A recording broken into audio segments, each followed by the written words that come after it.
Hello everyone, welcome to Central Academy. तो चलिए आज हम देखेंगे आपके बीपीएससी टीआरई थर्ड और फोर के लिए करंट अफेयर के क्वेश्चन देखेंगे। तो लेटेस्ट 2024 थ्री मंथ के क्वेश्चन हैं इसमें। आपके अप्रैल, मई और जून, अभी तक जून के जितने भी करंट अफेयर के क्वेश्चन आए हुए हैं सारे क्वेश्चन हैं इसमें। तो चलिए देख लेते हैं, आपके एग्जाम में ऐसे ही क्वेश्चन पूछे जाएंगे। तो लेटेस्ट करंट अफेयर के क्वेश्चंस हैं 2024 के, तो आप लोग जरूर से जरूर देखिएगा। और जो आपने वीडियो नहीं देखे हैं तो लिंक है डिस्क्रिप्शन बॉक्स में, वहां से जाइए, जाकर जरूर देख लीजिएगा। ठीक है, चैनल पे भी जाके आप लोग एक बार देख करके जो है, जो भी आपको पढ़ना हो, जो भी आपका सब्जेक्ट हो, जरूर देखिएगा। ठीक है, तो चलिए देखते हैं। इससे पहले अगर आपने चैनल सब्सक्राइब नहीं किया है तो चैनल जरूर सब्सक्राइब कर लीजिएगा और वीडियो को लाइक कर दीजिएगा, बेल आइकन को भी प्रेस कर दीजिएगा, ताकि जो भी नोटिफिकेशन आए आप लोगों तक सबसे पहले पहुंचे। ठीक है ना। तो इसमें आपका पहला क्वेश्चन है, निम्नलिखित राष्ट्रीय उद्यानों पर विचार कीजिए।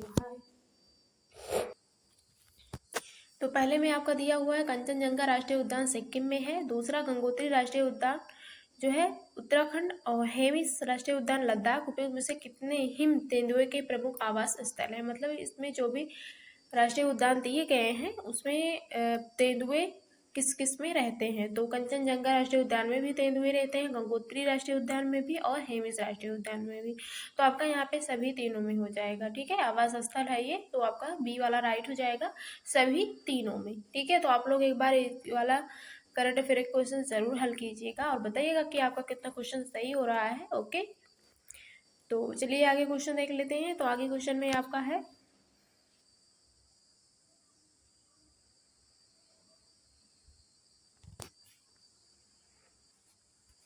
अगला क्वेश्चन है आपका, भारतीय मूल के किस खिलाड़ी ने उज्बेकिस्तान के समरकंद में भारतीय आयोजित 2023 विश्व शतरंज चैंपियनशिप में रजत पदक हासिल किया है? तो चलिए ऑप्शन देख लेते हैं क्या होगा। तो आपका पहला है निहाल सिरान और अभिजीत गुप्ता, सी है विश्वनाथ आनंद, कनेरू हेम्पी हो जाएगा आपका, डी वाला ऑप्शन राइट हो जाएगा। अगला देख लेंगे। अगले में आपका क्वेश्चन है, केंद्रीय मंत्रिमंडल ने हाइड्रोकार्बन जो है क्षेत्र सहयोग के लिए किन दो देशों के समझौते ज्ञापन को मंजूरी दी है? तो पहले में आपका भारत गुयाना है, दूसरा भारत मैक्सिको, तीसरा भारत वेनेजुएला। तो आपका भारत और गुयाना होगा। ओके, पहला वाला ऑप्शन राइट हो जाएगा। सातवां नंबर क्वेश्चन है। सातवें नंबर क्वेश्चन में आपका दिया हुआ है, हाल ही खबरों में रहा दृष्टि 10 स्टार लाइनर क्या है? तो आपका भारतीय नौसेना का स्वदेशी UAV है। ठीक है, hello everyone, welcome to Central Academy. तो आज हम देखेंगे आपके बीपीएससी टीआरई 3.0 के लिए और जो आपका होने वाला है 4.0 के लिए संपूर्ण भारतीय राष्ट्रीय आंदोलन से संबंधित सभी प्रश्न देखेंगे। बहुत इंपॉर्टेंट है और पूरा व्याख्या सहित है, डिटेल में देखेंगे। पूरा एडिशनल पॉइंट है जो इंपॉर्टेंट है और जो आपके एग्जाम में पूछा गया है और जो पूछा जाएगा, हम उन्हीं क्वेश्चनों को लेकर आए हैं। तो आप लोग सारे क्वेश्चन जरूर अटेम्प्ट कीजिएगा। तो चलिए देख लेते हैं। तो इसके आगे का हम करवा दिए थे, अगर आपने नहीं देखा है पार्ट 1 में तो जाइए, डिस्क्रिप्शन बॉक्स में लिंक है, जाकर जरूर देखिएगा। ये पार्ट 2 में है, तो मतलब कि जो बचा हुआ है वो वाला क्वेश्चन आज हम देखेंगे। तो इसमें आपका अगला क्वेश्चन है, सूरत विभाजन 1907 के बाद भारतीय राष्ट्रीय कांग्रेस पर किसका नियंत्रण हुआ? तो नरमपंथी का हुआ था। नरमपंथी का हुआ था। तो यहाँ पॉइंट में है, वर्ष 1907 में रास बिहारी घोष कांग्रेस के सूरत अधिवेशन के अध्यक्ष थे। और पॉइंट अगले में है, भारतीय राष्ट्रीय कांग्रेस वर्ष 1907 में सूरत में दो समूहों पानी नरमपंथियों यानी कि नरमपंथियों और चरमपंथियों में विभाजित हो गई। अगला पॉइंट है, वर्ष 1907 के अधिवेशन में चरमपंथियों द्वारा रखे गए दो मुख्य उद्देश्य थे। तो वो दो मुख्य उद्देश्य कौन से थे? तो इसमें आपका पहला मुख्य उद्देश्य है लाला लाजपत राय को कांग्रेस का अध्यक्ष बनाया जाना तथा स्वराज के संकल्प की मांग, किंतु इन दोनों मांगों को नरमपंथियों ने स्वीकार नहीं किया था। ठीक है, यही कारण था, मतलब यही उद्देश्य था चरमपंथियों के द्वारा। तो और अगला कारण था, लाला लाजपत राय के बजाय जो है यहाँ पर नरमपंथियों ने 1907 में सूरत में कांग्रेस अधिवेशन के अध्यक्ष के रूप में रास बिहारी घोष के विचार का समर्थन किया था। तो ये अगला पॉइंट है आपका। नेक्स्ट देखेंगे, यहाँ पर आगे देखेंगे आपका क्वेश्चन। अगला है, 1888 में इलाहाबाद में किस राजा ने भारतीय राष्ट्रीय कांग्रेस के चौथे अधिवेशन के संपन्न होने में बहुत बहुमूल्य जो है सहायता प्रदान की थी? तो पहला इसमें आंसर हो जाएगा दरभंगा के राजा हो जाएगा। अगला देखेंगे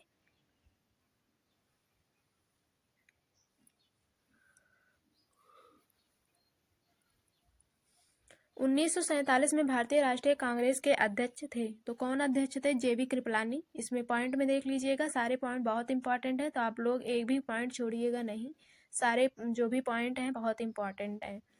तो इसमें है आपका जेबी कृपलानी 1947 में भारतीय राष्ट्रीय कांग्रेस के अध्यक्ष थे, और कृपलानी से पहले कांग्रेस के अध्यक्ष जो थे वो 1946 में जवाहरलाल नेहरू थे, तो ये पॉइंट आप लोग ध्यान रखिएगा।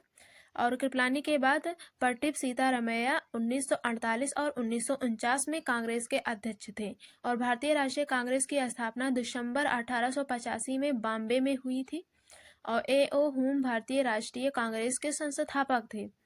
और 1885 में जो है बोमेश चंद्र बनर्जी INC के पहले अध्यक्ष थे। और अगला है वरुद्दीन तैयबाजी INC के पहले मुस्लिम अध्यक्ष, और 1887 में INC के कुल तीसरे अध्यक्ष थे। और एनी बेसेंट जो थी वो INC की पहली महिला अध्यक्ष बनी थी। अगला क्वेश्चन है आपका यहाँ पे, भारत का पूर्ण स्वराज दिवस सर्वप्रथम कब मनाया गया था? तो इसमें से कौन सा मतलब आंसर क्या होना चाहिए? तो इसमें हो जाएगा आपका 26 जनवरी 1930 हो जाएगा। पॉइंट में देखेंगे आपका, तो पॉइंट में है आपका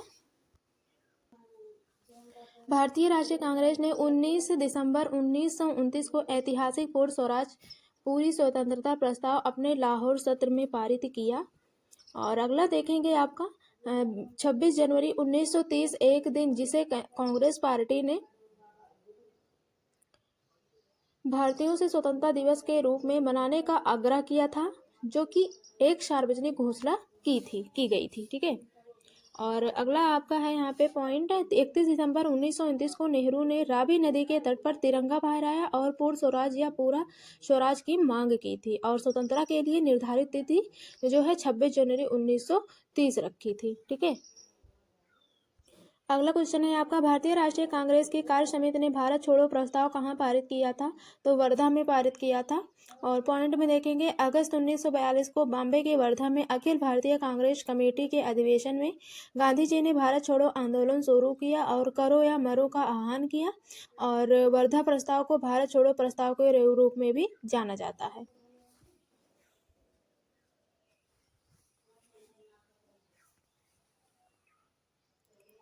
अगला है किस अधिवेशन में होम रूल समर्थक अपनी राजनीतिक शक्ति का सफलतापूर्वक प्रदर्शन कर सके?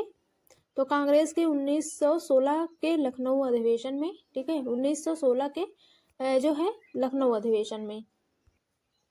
अगला क्वेश्चन है आपका, लखनऊ समझौता कांग्रेस लीग समझौता 1916 ईस्वी 1916 के अधिवेशन को लखनऊ संधि के नाम से भी जाना जाता है, और अध्यक्षता बंकिम चरण मजूमदार ने की थी। और ब्रिटेन तुर्की के बीच युद्ध के बाद मुसलमानों ने ब्रिटिश विरोधी भावनाएं पैदा हुई, जिसने कांग्रेस मुस्लिम लीग की एकता का रास्ता खोल दिया। और 1916 ईस्वी में कांग्रेस और मुस्लिम लीग दोनों के अधिवेशन लखनऊ में हुए, और इसी प्रकार जो है प्रसिद्ध लखनऊ समझौता संपन्न हुआ था। और कांग्रेस ने भी पृथक निर्वाचक मंडल को स्वीकार किया, और दोनों संगठनों संयुक्त रूप से देश के लिए डोमिनियल स्टेटस की मांग की। अगला देखेंगे यहाँ पे, किस अधिवेशन में होम रूल समर्थक अपनी राजनीतिक शक्ति का सफलतापूर्वक प्रदर्शन कर सके? ये वाला हो गया था आपका। अगला यहाँ पे 18 नंबर पे रहेगा, गदर क्रांति आरंभ होने का सबसे प्रमुख कारण क्या था? तो गदर क्रांति आरंभ होने का सबसे प्रमुख कारण क्या था? तो वो था कामागाटा मरु घटना। ठीक है, कामागाटा मरु घटना हो जाएगा। अब यहाँ पे पॉइंट में देख लीजिएगा, कामागाटा मरु नामक एक जहाज जो भारतीय प्रवासियों से भरा था और कनाडा से जो है वापस लाया गया था। जैसे कि जहाज भारत लौटा, उसके कई यात्री ब्रिटिश पुलिस के साथ टकराव में मारे गए या गिरफ्तार किए गए। अगला यहाँ पे देखेंगे पॉइंट में 1914 में गदर पार्टी के संस्थापक जो हैं अध्यक्ष सोहन सिंह मकान और लाला हृदयाल इस पार्टी के सह संस्थापक थे।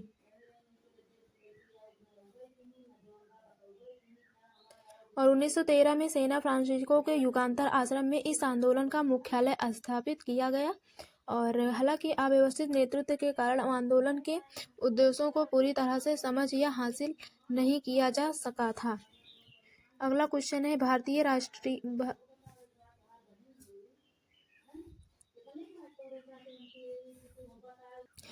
राष्ट्रीय कांग्रेस का प्रथम अधिवेशन कहाँ हुआ था? तो भारतीय राष्ट्रीय कांग्रेस का प्रथम अधिवेशन मुंबई में हुआ था। पॉइंट में देख लेंगे, पहला अधिवेशन बॉम्बे में गोकुलदास तेजपाल संस्कृत कॉलेज के एक हॉल में आयोजित किया गया था। और अगला पॉइंट है, भारतीय राष्ट्रीय कांग्रेस का गठन 1885 में इंपीरियल सिविल सर्विस के सदस्य एओ हुम द्वारा किया गया था। और अगला पॉइंट है, भारतीय राष्ट्रीय कांग्रेस की पहली बैठक 28 दिसंबर 1885 को हुई थी। और अगला देखेंगे, व्योमेश चंद्र बनर्जी जो है भारतीय राष्ट्रीय कांग्रेस के पहले अध्यक्ष थे, वह एक भारतीय बैरिस्टर थे। अगला देखेंगे यहाँ पे क्वेश्चन, जो है भारतीय राष्ट्रीय कांग्रेस की स्थापना किस वर्ष किया गया था? तो 1885 में किया गया था। अगला देखेंगे, स्वराज मेरा जन्मदिन अधिकार है और इसे मैं लेकर रहूंगा, यह किसने कहा था? तो बाल गंगाधर तिलक ने कहा था। अगला क्वेश्चन देखेंगे, किस नेता ने 1916 में कोलकाता कांग्रेस अधिवेशन की अध्यक्षता की थी? तो दादा भाई नौरोजी ने किया था। दादा भाई नौरोजी 1906 में जो है कोलकाता में आयोजित कांग्रेस अधिवेशन के अध्यक्ष थे और उन्हें इंडियन गैलेस्टोन और क्या कहते हैं, भारत के ग्रेट ओल्ड मैन के रूप में भी जाना जाता है। और वह पहले भारतीय थे जिन्हें लिबरल पार्टी के टिकट पर हाउस ऑफ कॉमन्स के लिए चुना गया था। और उन्होंने भारत में गरीबी और अंग्रेजों के बिना शासन से संबंधित मुद्दों पर पुस्तक लिखी। ठीक है, poverty and un British rule in India book by दादा भाई नौरोजी। ठीक है, और अगला देखेंगे, भारत छोड़ो आंदोलन का नेतृत्व किसने किया था? भारत छोड़ो आंदोलन का नेतृत्व जो है महात्मा गांधी जी ने किया हुआ था।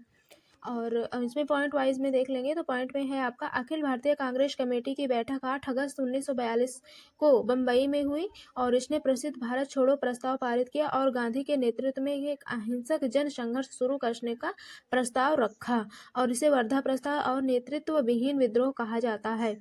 गांधी ने अंग्रेजों से कहा कि भारत छोड़ो और भगवान के हाथ में छोड़ दो। उनका संदेश था कि करो या मरो। और सरकार की दमनकारी नीति और नेताओं की अंधाधुंध गिरफ्तारी ने लोगों को हिंसा के लिए उकसाया था। भारतीय राष्ट्रीय कांग्रेस के दूसरे अधिवेशन की अध्यक्षता किसने की थी? तो भारतीय राष्ट्रीय कांग्रेस के दूसरे अधिवेशन की भी अध्यक्षता जो है दादा भाई नौरोजी ने किया था। और 1947 के भारतीय राष्ट्रीय कांग्रेस के दिल्ली अधिवेशन की अध्यक्षता किसने की थी? तो डॉक्टर क्या कहते हैं, राजेंद्र प्रसाद ने किया था। तो डॉक्टर राजेंद्र प्रसाद ने 1888 में क्या कहते हैं, प्रसाद ने दिल्ली कांग्रेस अधिवेशन की अध्यक्षता की। और डॉक्टर राजेंद्र प्रसाद संविधान सभा के अध्यक्ष भी थे, वह भारत के पहले राष्ट्रपति भी बने। अगला क्वेश्चन है आपका, भारतीय राष्ट्रीय कांग्रेस के प्रथम अधिवेशन में कितने प्रतिनिधियों ने भाग लिया? तो 72 प्रतिनिधियों ने भाग लिया था। तो इसमें पॉइंट वाइज में देखेंगे, 1885 में कांग्रेस के पहले अधिवेशन में 72 सदस्य ने भाग लिया। और भारतीय राष्ट्रीय कांग्रेस का गठन 1885 में इंपीरियल सिविल सर्विस के सदस्य एओ हुम द्वारा किया गया था। और भारतीय राष्ट्रीय कांग्रेस की पहली बैठक 28 दिसंबर 1885 को हुई थी और पहला सत्र बम्बई में गोकुलदास तेजपाल जो है संस्कृत कॉलेज के एक हॉल में आयोजित किया गया था। ठीक है, और इंडियन नेशनल कांग्रेस की प्रथम भारतीय महिला अध्यक्षता कौन थी? तो सरोजनी नायडू थी। ठीक है, सरोजनी नायडू ने जो है भारतीय राष्ट्रीय कांग्रेस की पहली भारतीय महिला अध्यक्ष थी और सरोजनी नायडू जो है वो एक भारतीय राजनीतिक कार्यकर्ता भी थी। ठीक है, और उन्हें नाइटिंगेल ऑफ इंडिया भी कहा जाता है, नाइटिंगेल ऑफ इंडिया भी कहा जाता है सरोजनी नायडू को। और वह भारत के डोमिनियन